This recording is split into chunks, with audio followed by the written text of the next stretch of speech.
바이오에 지금 자꾸자꾸 돈이 들어오고 좋은 흐름이 만들어지고 있어요. 이 흐름을 무시하시면 안 되죠. 괜히 저번 주나 저저번 주부터 바이오 얘기를 하는 게 아니에요. 뭔가 흐름이 만들어지고 있기 때문에 계속 바이오 얘기를 하고 있는 거예요. 3.8조 정도 규모의 기술 수출을 했습니다. 대단하다 맞죠? 우리나라 바이오가 예전에는 그냥 기대감만으로 올랐었는데 지금은 실력이 좀 생겼다.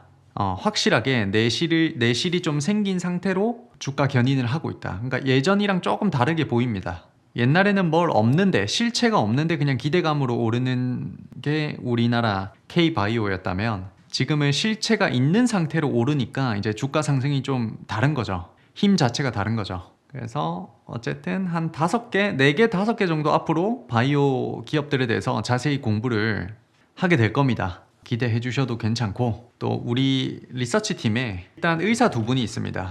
의사 2분과 제약업체 오래 다니신 분 1분 이렇게 있습니다. 그래서 일단 주유총일 리서치 팀이 바이오에 좀 많이 강하다, 이렇게는 일단 알고 계시면 좋을 것 같아요. 다른 채널도 아마 자체 리서치 팀을 가지고 있을 수도 있는데 다른 유튜브 채널에 비하면 그래도 바이오에 좀 강한 편이다, 그렇게 생각해 주시면 좋을 것 같아요. 앞으로는 바이오에 대해서 조금 더 다룰 것 같아요. 지금 여기에 물이 들어온 이상 우리도 여기를 공부를 계속 해야 되겠죠. 자, 가봅시다. 오늘은 제약바이오 산업에 대해서 특강 첫 번째 시간입니다. 그래서 특강을 한 5개로 나눠서 할 거예요. 특강을 한 대략 5개로, 4-5개로 나눠서 할 건데 그 중에 첫 번째 시간입니다. 제약바이오는 1시간에 한 번에 다 끝낼 수는 없어서, 그래서 오늘 제목은 제약바이오 산업의 글로벌 정책 변화와 한국 바이오 산업 수혜에 대한 이해라는 제목입니다. 그래서 오늘 할 거는 글로벌적으로 바이오 산업에 대한 정책 변화가 어떻게 되고 있느냐, 그러니까 미국에서 추진하고 있는 정책 변화가 어떤 식으로 흘러가고 있느냐, 플러스 그게 우리 한국 바이오 산업의 수혜가 어떻게 될 것이냐, 왜 수혜가 될 것이냐에 대한 부분이에요. 이해했나요? 이해했으면 1번 한번 해보세요. 일단 제목 자체가 이해가 가야 돼요.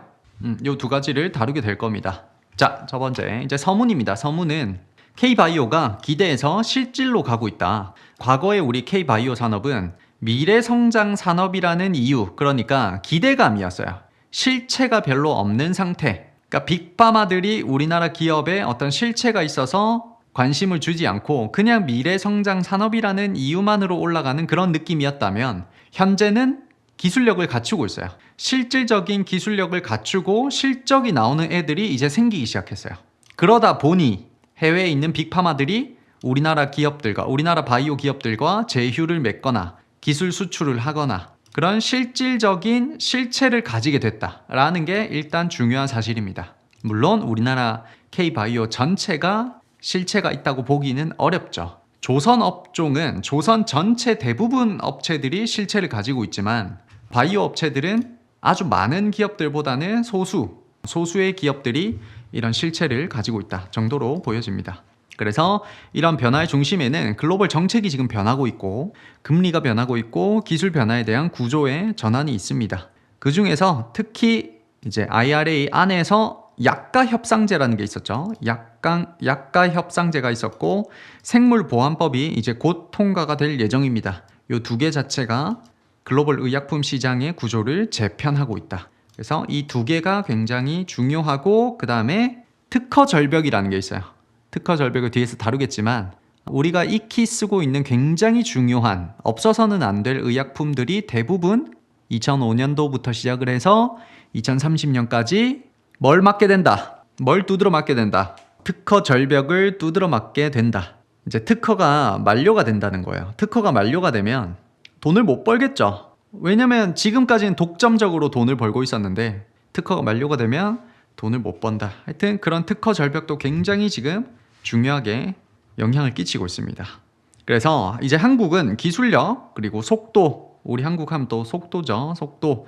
그 다음에 신뢰를 모두 갖춘 통합형 바이오 허브로 부상을 하고 있다. AI 기반 신약 개발도 잘하고 임상 인프라도 잘 되고 있고 CDMO도 잘하고 있고, 그 다음에 기술 이전, 여기에 LO라고 돼 있죠. 이 단어는 알고 계셔야 돼요. 이거는 라이선스 아웃이라고 해서 앞으로 우리가 바이오 특강을 다루면서 굉장히 많이 나오게 될 단어입니다. 라이선스 아웃은 기술 수출이란 뜻이죠. 그런 기술 이전, 기술 수출이 이 생태계 안에서, 하나의 생태계 안에서 연결되는 국가는 한국이 거의 유일하다. 그래서 우리 한국이 예전에는 바이오에서 솔직히 크게 실체가 없었는데 지금은 실체를 가지고 글로벌에서 조금씩 통하는 기업들이 생기고 있다. 그리고 물론 바이오 산업에 슈퍼사이클이 도래했다고 보기에는 무리가 있다. 그러니까 지금 우리가 하는 특강을 바이오 산업이 슈퍼사이클이 왔구나 라고 하면 안 된다는 거예요. K바이오는 조선업종 같은 압도적 혜자를 갖춘 게 아니기 때문이에요. 조선은 전 세계에서 우리나라밖에 못하니까 우리나라를 찾는 느낌이었다면 K바이오는 그런 느낌은 아니라는 거죠. 그럼에도 불구하고 글로벌 바이오 시장 재편 과정에 있어서 K바이오를 찾을 명분은 충분히 있다. 그런 기업들이 충분히 있다. 그래서 글로벌 시장을 재편하는 대표적인 정책들이 무엇인지 오늘 알아보고 그 정책들이 왜 K바이오에 하필 수혜가 되는지까지 오늘 알아보도록 하겠습니다. 그래서 2025년도 9월 달에 있었던 기사입니다. 알테오젠이 기술 수출 성과로 K바이오가 한 단계 더 레벨업이 됐다. 그러니까 실체가 있다는 거예요. 예전에는 실체가 없었다면 지금은 정말로 기술력을 가지고 기술 이전이랑 기술 수출을 하고 있다는 거예요. 실력이 생겼다는 거죠, 한마디로. 알테오젠 말만 들었지 왜 알테오젠이 좋은지도 우린 사실은 모르잖아요. 그런 것들을 이제 앞으로 특강 4-5번에 걸쳐서 차근차근 공부를 해나가도록 할 겁니다. 넘어갑시다.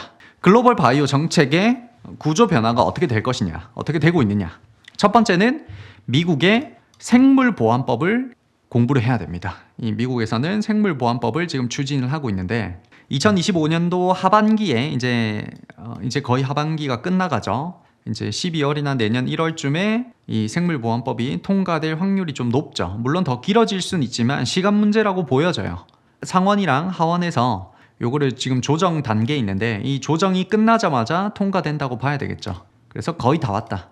그러면 이 생물보안법이 뭐냐? 생물보안법은 중국 바이오 기업의 글로벌 시장 활동을 제한하고 자국의 미국이죠. 미국의 바이오 산업에 대한 안보를 강화하려는 목적으로 발의되었다라는 거예요. 사실은 우리가 ESS도 그렇고 그 다음에 전력기기 특강에서도 그렇지만 지금 시나리오가 다 어때요? 똑같죠? 거의 대부분 중요한 산업에 있어서 미국이 중국을 견제하고 동시에 미국 안에서 산업을 더 촉진시키고 그 두 개가 맞물리는 형태가 똑같이 일어나고 있죠. 거기에서 우리 대한민국 산업이 반사 이익을 받는 구조가 같은 시나리오로 지금 대부분의 산업들에서 흘러가고 있다. 저번에 ESS 특강에서는 OBBBA라는 게 있었죠. OBBBA는 중국의 2차 전지 산업을 무너뜨리고 자국의 2차 전지 산업을 활성화시키겠다는 그런 전략이었죠. 그런 것들이 지금 거의 모든 산업에서 똑같은 시나리오로 흘러 들어가고 있다.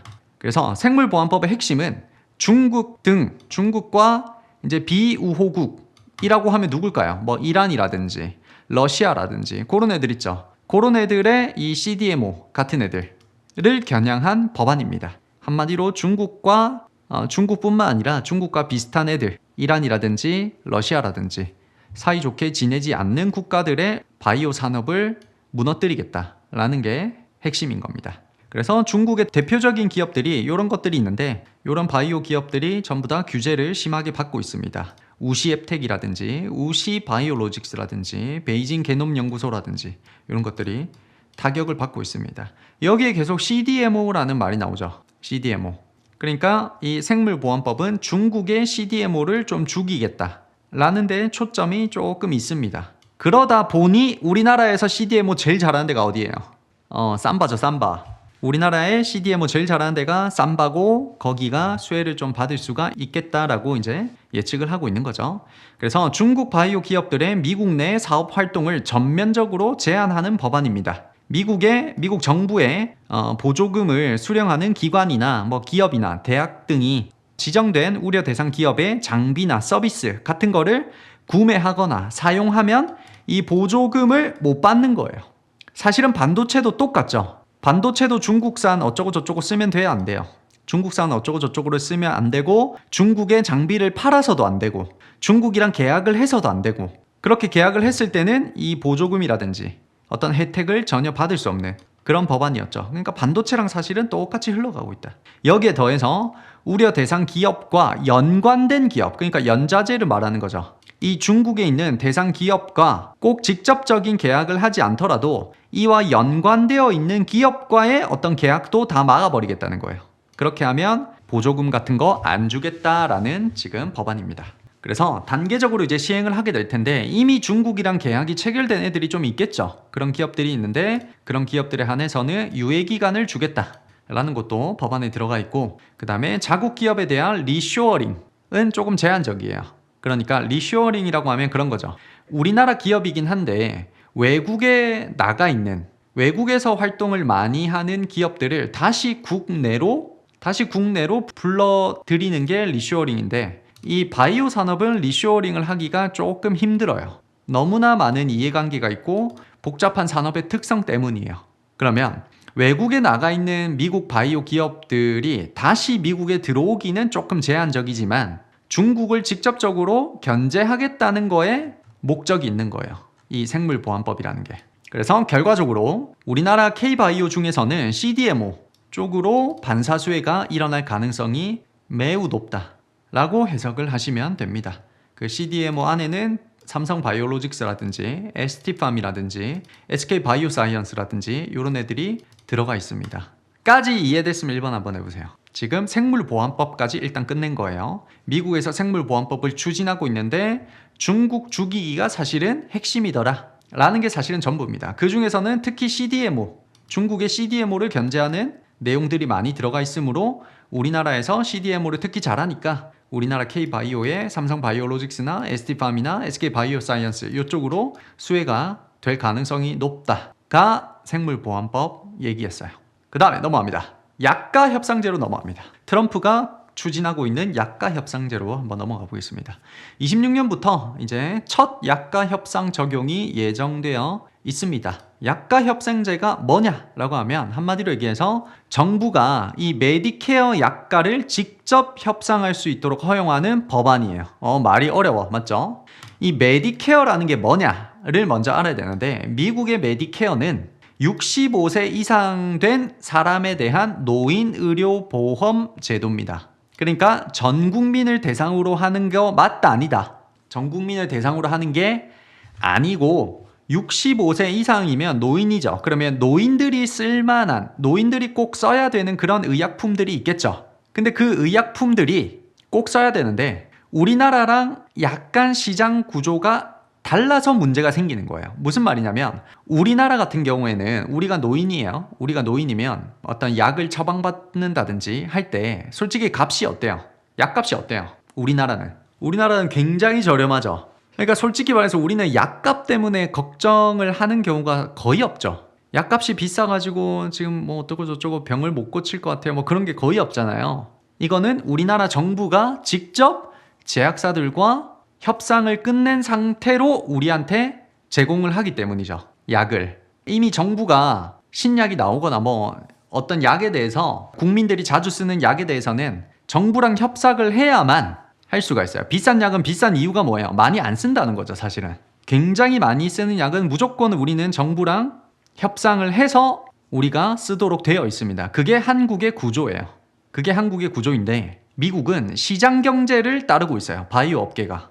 시장 경제를 따른다는 게 무슨 말이에요? 수요와 공급에 따라서 그냥 가격이 결정되는 상태죠. 정부가 주도를 못했단 말이에요. 지금까지. 그냥 시장 원리에 맡겨놓은 거예요. 물론 그 이면에는 로비라든지 여러 가지 것들이 있지만 미국은 로비가 합법이잖아요. 그러니까 로비를 하는 주체가 너무 돈이 많고 또 파워가 강하니까 그 로비를 통해서 이 약가 협상제를 지금까지 막아왔던 거예요. 그러니까 그런 것까지 설명하면 너무 기니까 어쨌든 미국은 한국이랑 달리 제약 바이오 분야에서도 이 시장 경제를 따르고 있었어요. 그러니까 제약업체가 직접 약값을 매길 수가 있어요. 예를 들면 이런 거죠. 우리가 뭐 약국 가가지고 제일 많이 사 먹는 게 뭘까? 타이레놀 정도로 해볼까요? 우리나라는 정부가 약값을 정해줘요. 3,000원에 파세요. 이렇게 3,000원에 파세요. 이렇게 정해준단 말이에요. 그러면 제약업체 입장에서는 별로 안 좋죠. 근데 그거를 처방받고 사 먹는 우리 국민 입장에서는 너무 좋죠. 그래서 전 세계에서 볼 수 없는 그런 체계가 우리나라에서는 지금 이뤄지고 있는 거죠. 근데 미국은 정부에서 타이레놀을 3,000원에 파세요 라고 안 했단 말이죠. 지금까지. 그냥 이 타이레놀의 특허를 가지고 있는 제약업체가 나 3만원에 팔게 라고 하면 그냥 3만원에 파는 거예요. 이에 따라서 장점과 단점이 있어요. 장점은 신약을 개발할 시에 떼돈을 벌 수 있죠. 왜? 제약업체가 신약을 개발을 했으면 말 그대로 얘들이 개발을 했으니까 얘들이 약값을 그대로 책정을 해버리면 돼요. 이거 100만원에 팔래, 1000만원에 팔래, 그냥 지 마음대로 하면 되는 거예요. 그래서 제약사들의 이 신약 개발 의지가 어떨까요? 내가 신약을 개발하기만 하면 떼돈 버는 게 너무 기정확실이에요. 그럼 제약업체들 입장에서는 신약 개발을 하고 싶어요, 안 하고 싶어요? 환장하겠죠. 그러다 보니 잘 나가는 신약들은 전부 다 미국 거 아니면 유럽 거죠. 얘들은 이걸 하고 싶으니까 인센티브가 작용이 되는 거예요. 근데 단점은 너무나 명확하죠. 너무나 약값이 비싸요. 그로 인해서 정부 재정이 너무나 부담이 지금 증가되고 환자들의 접근성이 떨어지는 거예요.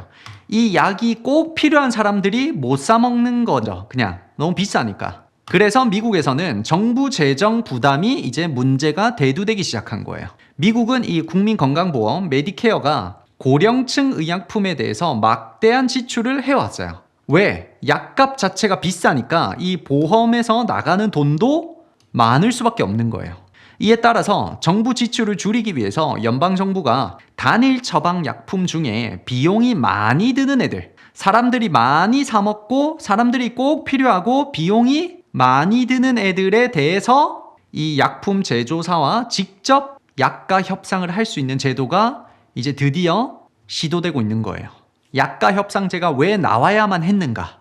정부가 돈을 너무 많이 써야 돼. 왜? 약값 자체가 그냥 기본적으로 비싸니까. 그럼 약값이 비싸면 어떻게 해야 돼요? 제약사랑 협상을 맺어야 돼요. 한국은 애초에 제약사랑 협상을 맺어서 시장에 내놓기 때문에 약값이 싼데 미국은 지금까진 그렇게 못했단 말이야. 로비 때문에.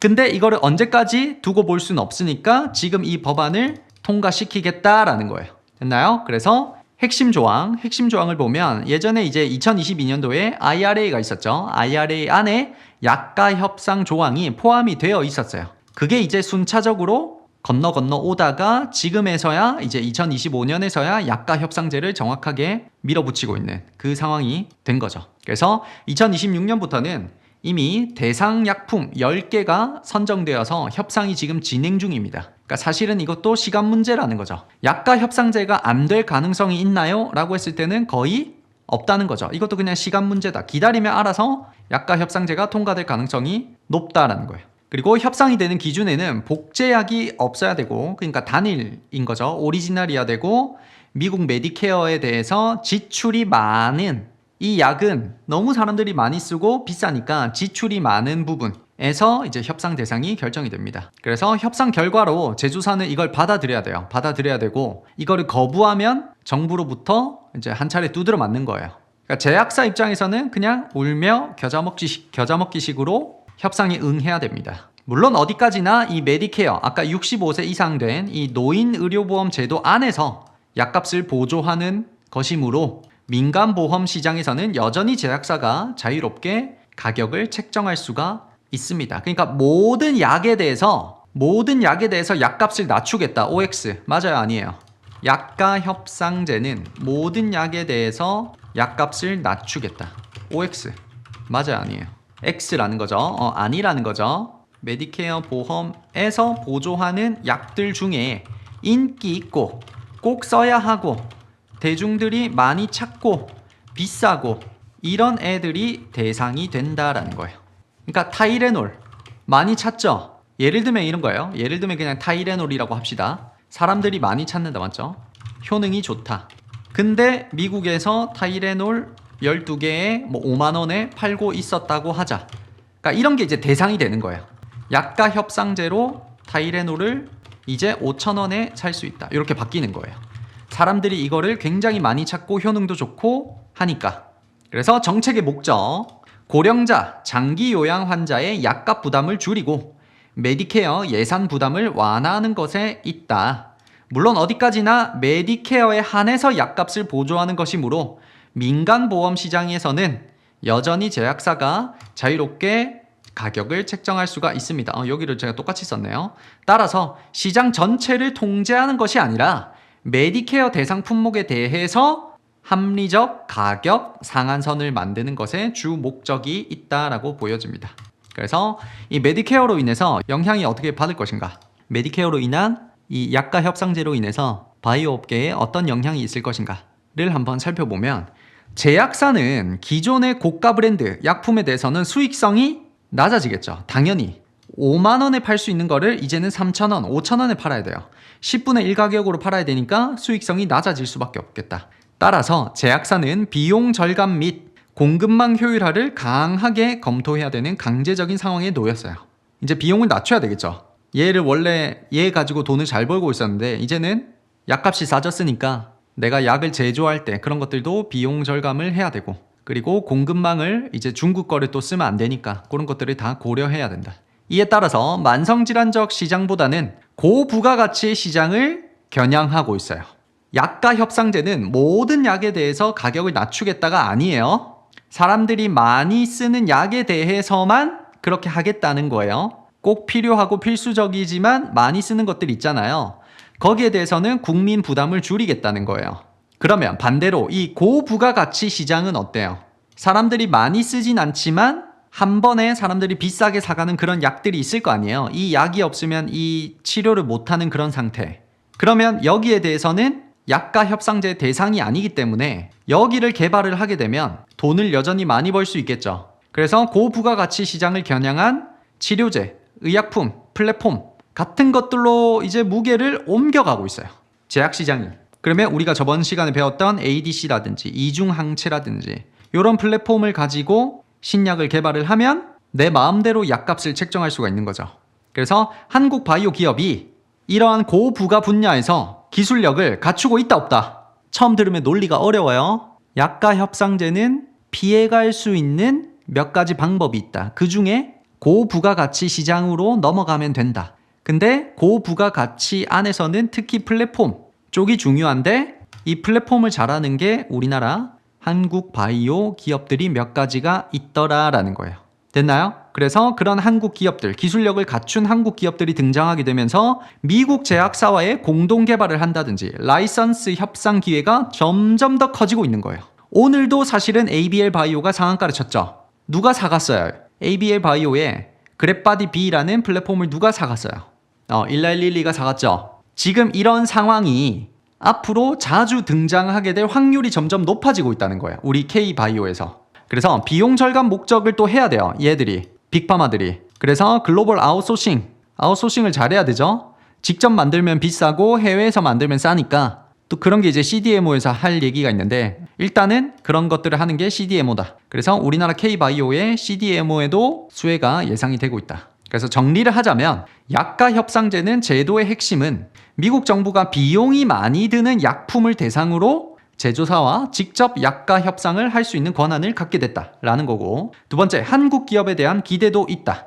미국 제약사가 이제 가격이 낮아지니까 이 비용 절감 같은 거를 이제 해야 된다. 그래서 공급망에 대한 효율성을 갖춰야 된다. 거기서 한국 기업과 함께 제휴를 맺거나 아웃소싱을 하거나 기술 공급 측면에서 우리나라 기업의 수혜가 확대되고 있다라는 겁니다. 그 다음에 넘어가면 이제 약가 협상제까지 끝냈어요. 이제는 마지막 세 번째, 특허 절벽입니다. 오늘은 어떤 기업을 파고드는 게 아니에요. 글로벌 바이오에서 어떤 일이 일어나고 있는가, 왜 바이오 업계에 바람이 좀 불고 있는가를 전체적으로 이해하는 단계예요. 아시겠죠? 그래서 마지막 특허 절벽이 뭐냐라고 하면 특허에 기반해서 강력한 시장 점유율을 누리던 제품이 특허 만료와 함께 급격한 매출 감소를 나타내는 현상을 말한다. 특히 연간 10억 달러 이상의 매출을 올리는 블록버스터 의약품의 특허가 20년 존속 기한을 만료하면 해당 회사의 수입이 급격하게 감소하는 현상을 보이고 있습니다. 이게 특허 절벽입니다. 이게 왜 중요하냐면 2025년도 이후에는 단순히 특허 만료 시점이 아니라 제약업계 전체 패러다임이 전환되는 분수령이 되고 있어요. 왜? 2025년도 이후에는 특허 만료되는 의약품들이 너무나 많기 때문에, 쏟아지기 때문에. 지금까지는 그 특허를 가지고 있는 빅파마들이 돈을 많이 벌어왔지만 25년도 이후부터는 그 특허가 만료가 되면 지금까지 돈을 잘 벌어왔지만 이제는 돈을 못 벌겠죠. 이 특허가 만료가 되면 뭐가 나오기 시작해요. 우리가 익히 알다시피 어떤 의약품의 특허가 만료가 되면 뭐가 나오기 시작해요. 복제품이 이제 나오기 시작하죠. 그거를 이제 바이오시밀러라고 하죠. 그럼 돈 못 벌겠죠, 당연히. 원래 가지고 있던 오리지널을 가지고 있던 사람들은. 그래서 앞으로 25년도 이후에는 특허 절벽이 지금 다가오고 있으므로 바이오시밀러와 차세대 혁신 신약이 경쟁하는 새로운 시대가 도래했다는 거예요. 이해되고 있죠? 그래서 역사상 최대 규모의 특허 만료 시기가 왔다. 2000년대에는 바이오 의약품이 본격적으로 부상한 시기였어요. 2000년대에 어떤 신약이 많이 만들어졌다는 거죠. 그러면 20년이 지난 지금 특허 만료가 다 왔겠죠. 이 시기에 개발된 주요 블록버스터 의약품들이 25년은 전후로 20년 특허 보호 기간이 집중적으로 만료되고 있습니다. 그래서 글로벌 데이터사의 분석에 따르면 제약업계는 앞으로 10년 동안 금전적으로 가장 큰 영향을 미칠 만한 수준의 특허 절벽에 직면하게 될 것으로 전망을 내다보고 있어요. 그래서 25년도부터 29년까지 글로벌 바이오 의약품 특허 만료 타임라인이 이렇게 돼요. 키트루다 들어보셨나요? 면역 항암제죠. 이게 지난해 매출이 42조예요. 42조. 압도적이죠. 특허 보호 기간은 국가별로 상이합니다. 그래서 그거에 맞춰서 전략을 짜야 되겠죠.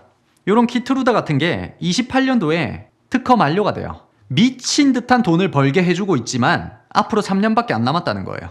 그러면 이 머크사에서 하고 있는 키트루다를 다른 방식으로 뭔가를 해야 되겠죠. 가만히 있으면 그냥 딱 3년만 지나면 이제 돈을 못 번다는 게 기정확실시 되니까. 이런 일들이 지금 많이 일어나고 있다. 26년에 엘리퀴스, 28년에 옵디보, 28년에 가다실, 26년에 엔트레스토, 이런 것들이 전부 다 특허 만료를 지금 기다리고 있는 거예요. 그러면 이걸 가지고 있는 바이오 업체들은 뭔가 전략을 세워야 되겠죠.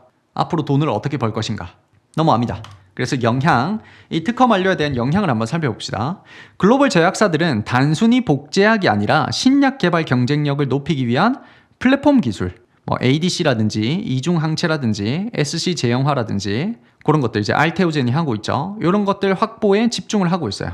이들 기술은 완전히 새로운 약물을 창출하거나 기존 치료제의 한계를 개선하는 혁신적인 접근으로 단순히 제형 변경을 넘어서 신약, 차세대 치료제 개발의 핵심 수단이 되고 있어요. 그러니까 말이 어려운데 한마디로 이런 거예요. 내가 원래 어떤 의약품 물질을 가지고 있어요. 특허를 가지고 있는데 그 특허가 만료되는 시점에 맞춰서 이 ADC 기술을 접합시키면 특허 연장을 할 수가 있다는 거예요. 제 말이 이해되나요? 내가 이 키트루다라는 의약품을 가지고 있어요. 성분명은 키트루다가 아니에요. 제품명이 키트루다예요. 내가 이 키트루다를 가지고 있는데 얘를 그대로 가만히 놔두면 3년 뒤에 특허가 만료가 돼요. 근데 여기에 ADC 기술을 입히거나 또는 주사를 놓는 방법 자체를 바꾸면 특허를 연장할 수 있어요. 나쁘게 얘기하면 꼼수라고 봐야 되고 좋게 얘기하면 이제 전략이 좋은 거죠. 키트루다 입장에서는 지금 요 알테오젠의 SC 제형화를 통해서 특허 연장을 하고 싶은 거예요. 실제로 하고 있으니까 지금 알테오젠이 돈을 많이 벌고 있는 거예요. 로열티를 계속 줘야 되니까. 그래서 리가켄 바이오, ADC 하고 있죠.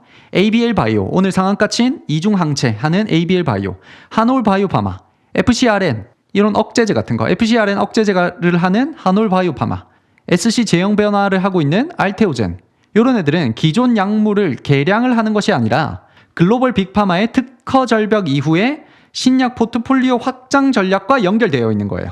말이 너무 어렵지만 한마디로 얘기해서 이 특허를 연장시키기 위한 어떤 기술력들이 몇 개가 필요한데 그거를 누가 가지고 있다. 어느 나라가 지금 가지고 있다.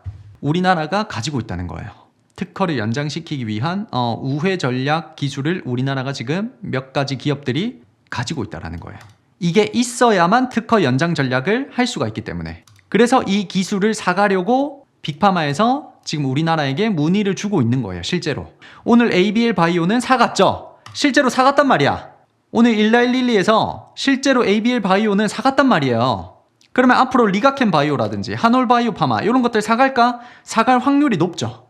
이 특허 절벽을 어떻게든 방어해야 되면 사갈 확률이 높죠. 그럼 어떻게 특허 연장을 할 수 있는가에 대해서 한번 알아봅시다. 예시를 하나 가져왔어요. 키트루다라는 면역 항암제가 있어요. 얘는 원래는 IV형이었어요. IV형은 뭐냐면 정맥주사형이에요. 그럼 정맥주사형 키트루다는 아까 말했듯이 2028년도에 특허가 만료됩니다. 그러면 이 정맥주사형 키트루다는 28년 뒤에는 바이오시밀러가 나올 확률이 어때요? 정맥주사형 키트루다는 28년도 뒤에 바이오시밀러가 나올 확률이 매우 크죠. 그러면 이제 이 키트루다를 그대로 가지고 있는 이 머크사는 돈을 못 벌겠죠. 이걸 어떻게든 방어를 해야 되죠. 그런데 머크사는 정맥주사형이 아니라 피아제형에 집중을 하고 있는 거예요. 왜냐하면 같은 약물을 쓰더라도 정맥주사형보다 피아제형이 환자의 편의성에서 압도적이기 때문이죠. 그러면 정맥주사형 키트루다는 특허가 만료되는 게 이제 뻔한데 피아제형 키트루다는 특허를 또 받을 수가 있는 거예요. 이로 인해서 정맥주사형 키트루다가 특허가 만료된다 하더라도 다른 제약사들은 이 정맥주사형 키트루다를 시밀러를 개발하는 게 의미가 있어요, 없어요? 어차피 SC형이 더 좋아. 피아제형이 어차피 더 좋기 때문에 이 IV형, 정맥주사형이 특허가 만료된다 하더라도 의미가 없는 거예요. 그러면 이제 다른 제약사들은 전략이 두 가지밖에 없어요. 정맥주사형 키트루다를 시밀러를 개발을 하거나 아니면 피아제형, 또 다른 피아제형의 키트루다를 개발을 하거나. 근데 키트루다 SC형에 대한 특허는 대부분 이미 머크사가 가지고 있어요. 그러니까 이 SC형을 회피해서 다른 방식으로 회피해서 개발하기에는 너무 어려운 문제예요. 그러니까 결국에는 진퇴양난인 거죠. IV형을 개발하면 의미가 없어. 근데 SC형을 개발하기에는 돈이 너무 많이 들고 기술력이 너무 어려워. 그러면 머크사 입장에서는 IV형 키트루다에 대한 특허가 만료된다 하더라도 이러한 제형 변화, SC형으로 변화를 통해서 키트루다에 대한 독점적 위치를 이어나갈 수가 있다 없다. 처음 들으면 살짝 헷갈리는 게 이거예요. 키트루다, 알테오젠의 기술력을 입히면 키트루다에 대한 특허가 그대로 연장되는 것인가? 이거 OX 뭐예요? 이 특허 연장에 대해서는 처음 공부하면 좀 헷갈려요. 답이 아니라는 거예요. X다, X. 그대로 연장되는 게 아니에요. 그게 아니라 A형 키트루다, 1번 방법형 키트루다는 28년도에 특허 만료. 그런데 2번 방법형 키트루다는 새롭게 특허 시작인 거예요. 이게 이제 알테오젠의 도움을 받은 거죠. 그래서 원래 있던 키트루다는 이제는 특허 만료가 그냥 확실시예요. 확실시. 만료 확실시. 근데 새로운 방법으로 제형을 바꾼 거예요. 그냥 한마디로 얘기해서 주사 놓는 방법을 바꿨다 라고 보는 게 맞아요.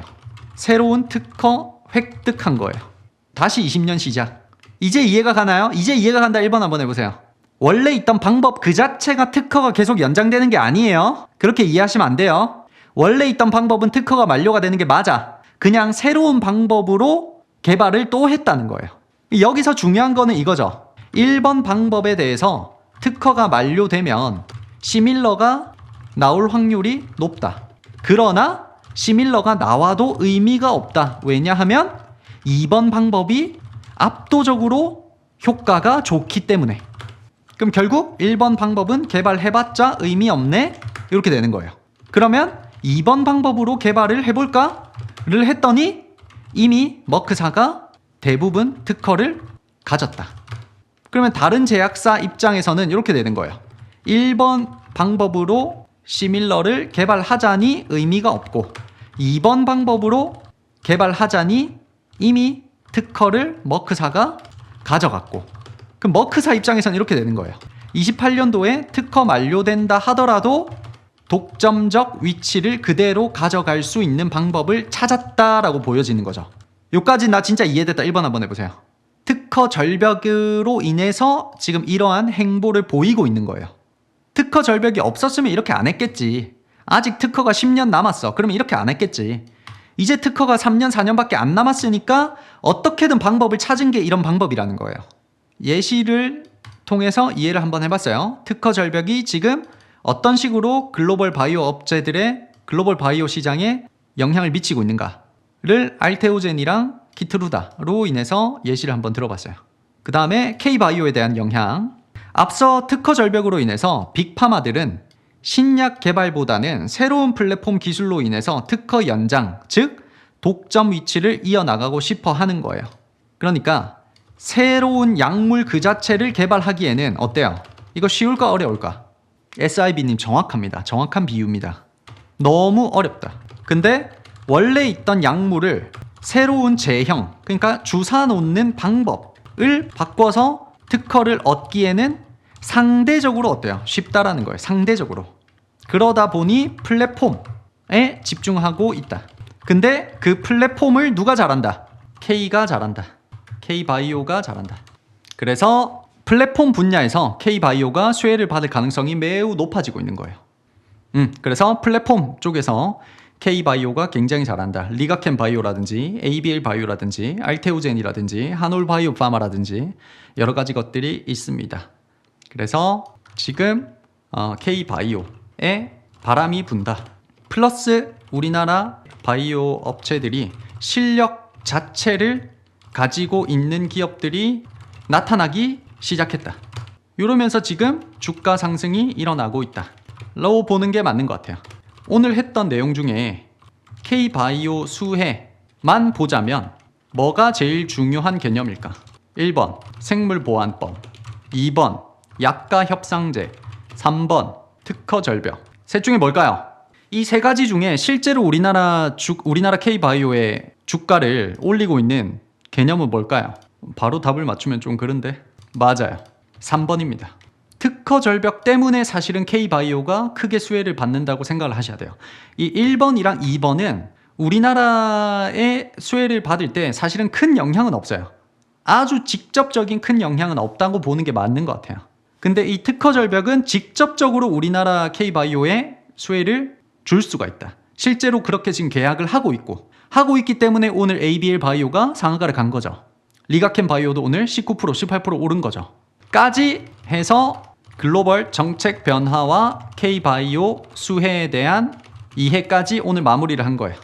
그래서 오늘은 여기 1-1번까지 끝났어요. 이제 이번 주 금요일부터는 요거 할 거예요. 2번. 제약바이오 산업에 대한 이제 기본적인 이해로 넘어갈 겁니다. 이제 의약품을 우리가 분류할 수 있어야 되고, 신약이 뭐냐, 복제약이 뭐냐, 바이오 시밀러가 뭐냐, 그런 것들 다 분류할 수 있어야 되고, 그 다음에 신약 개발 단계가 어떻게 되냐, 임상에 대한 이해, 임상이 어떻게 되는 것이냐, 1상에서는 뭘 보냐, 2상에서는 뭘 보냐, 3상에서는 뭘 보냐, 1상, 2상, 3상으로 가면 갈수록 이 연구 비용 차이가 어떻게 되는 것이냐, 그런 것들 다 살펴볼 거고, 그 다음에 에로 개념, 에로는 이제 라이선스 아웃이죠. 라이선스 아웃. 그러니까 기술 수출인 거죠.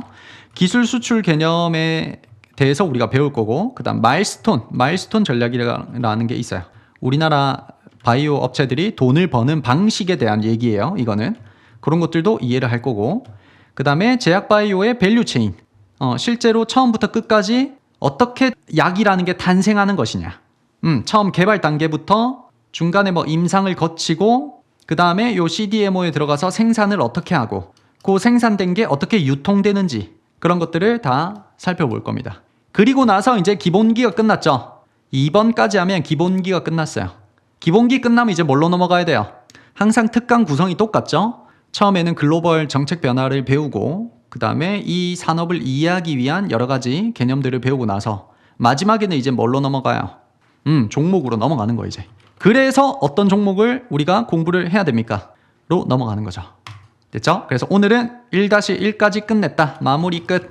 금요일부터는 2번 정도로 가보겠습니다. 이게 한 번에 끝내기가 어려워서 차근차근 해 나갈 거예요. 2번도 사실은 한 번에 끝내기 어려울 것 같아요. 그래서 이것도 두 개로 나눠서 설명하지 않을까라고 생각을 합니다. 자, 여기까지 해서 오늘 제약바이오 산업의 글로벌적 정책 변화와 K바이오의 수혜에 대한 이해를 마무리하겠습니다. 고생하셨습니다.